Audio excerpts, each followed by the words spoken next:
Welcome to the performance strategy revision second day.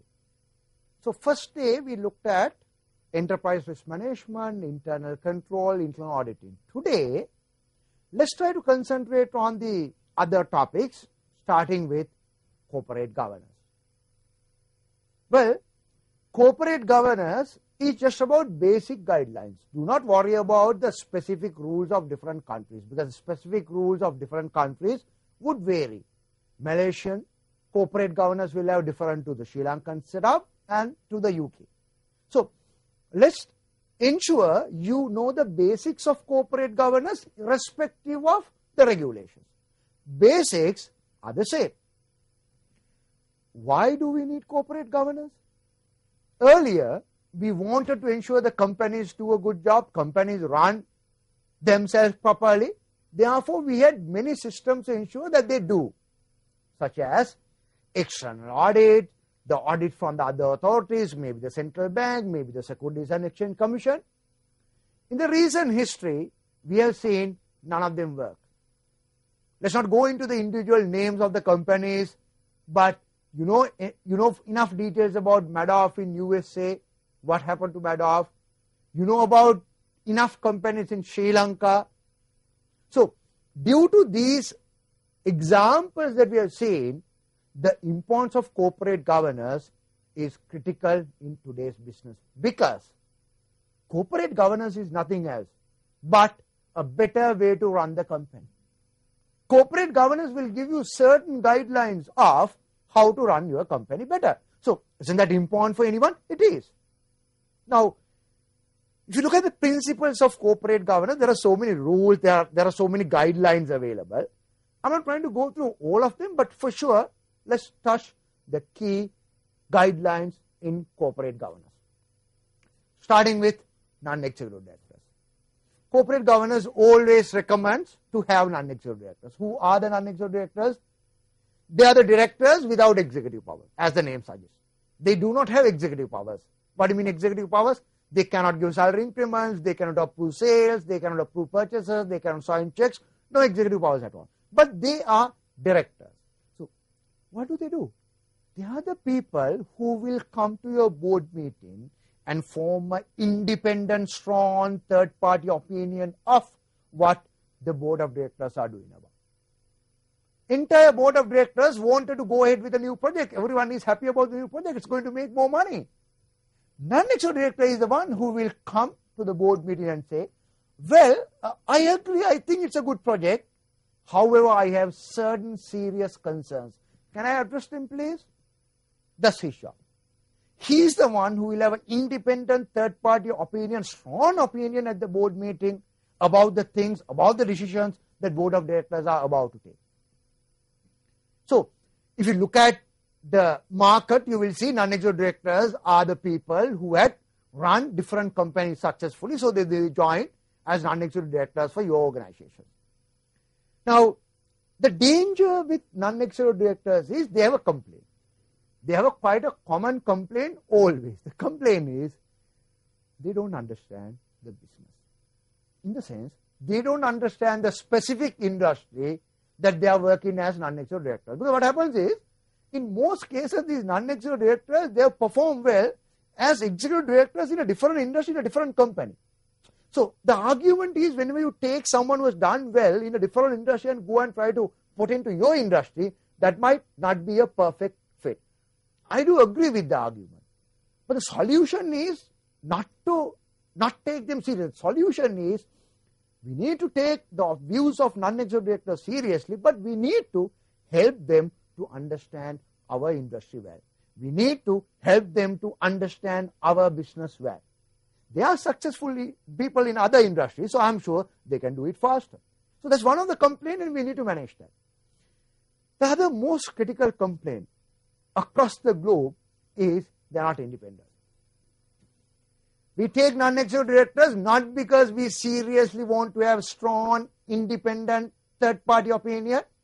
We just take people on board just with some understanding that they won't be disturbing your operation. We just take people so we can tell the world, look here, we have 5 non-executive directors, they are independent, they are strong, But at the board meeting, actually, they are not strong, they are not independent. They more or less say yes to the things that have been decided, things that are to be decided. So that's a serious complaint about the independence. So we need to ensure the non-executives are independent, non-executives are strong. Two things, independent, strong. Now, strong is a difficult thing to clarify or difficult thing to measure, because I think it's more or less the personality of the person than certain criteria or than something that we can teach. So we need to get, whenever you recruit a non-executive, we need to ensure he's a strong person in his personality. He got to be a strong person in the real world. He got to be a person who will go for the meeting and talk. He got to be a person who will raise his voice all the time. He cannot be a person who will go on for a meeting and just say, okay, if you all want, you all go. He can't be that guy. He got to be that strong, motivated guy who will always talk. So that's about the strong of the quality of non-executive. Other one is independent. Independent, to some extent you can measure, not fully. I mean, certain guidelines are given, such as you cannot recruit one of your past employees as a non-executive. You cannot recruit one of your suppliers as non-executive. You cannot have the non-executives who are getting bonuses. They should not get pension of the organization. They should not get a payment based on the profit. They should be paid well, but a fixed salary, not based on the profit. So those are the basic criteria to decide whether they are independent or not. However, it actually depends within the organization. You can easily have someone which is not a supplier, which is not an employee of yours, no business relationship with you all, but being not independent. So independence is something difficult to measure, but that's a critical element of a non-executive. So if you look at the non-executive directors, you got to ensure they are independent and they are strong. That's one of the guidelines in corporate governance. The second guideline is about audit committee. What corporate governance tells you is you got to have an audit committee within the organization. What do you mean by an audit committee? Audit committee got to be a subcommittee of the main board. Whenever I say subcommittee of the main board, that means they are powerful. They are part of the main board. But the audit committee will consist of the finance background members of the board plus those non-executives that we have discussed a minute ago.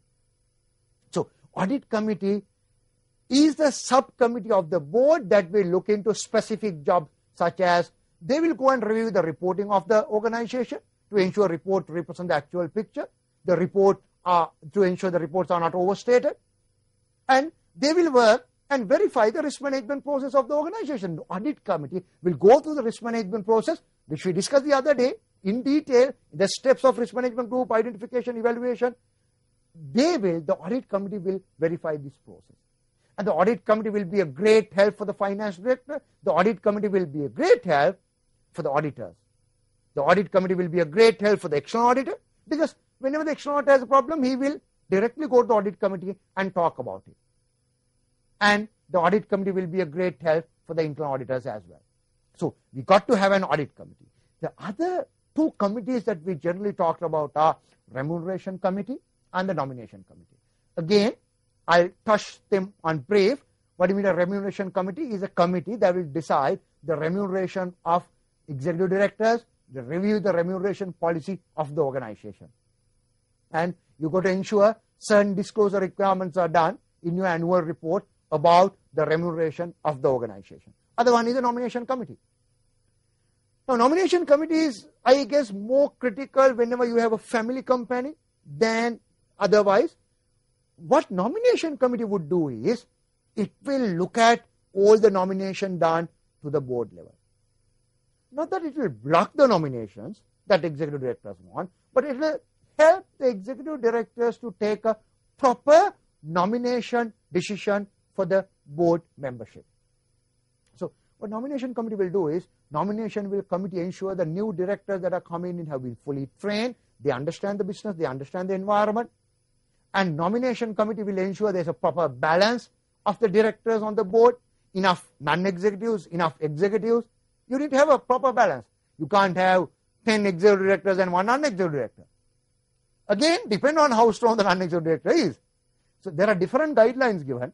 The one that we like, the one that we should be discussing is, you should have enough non-executive directors where their voice is recognized at the board meeting. Okay, so in short, the message is number of non-executives is not in number, not in quantity, but in quality. So that is what the nomination committee needs to work on and needs to ensure. The last element that we should like to look at today within corporate governance is about directors. If you look at an organization, generally everyone else in the organization will have a proper job specification, what that person should be doing, how to measure the performance of that particular individual, maybe the marketing manager at the end of the year.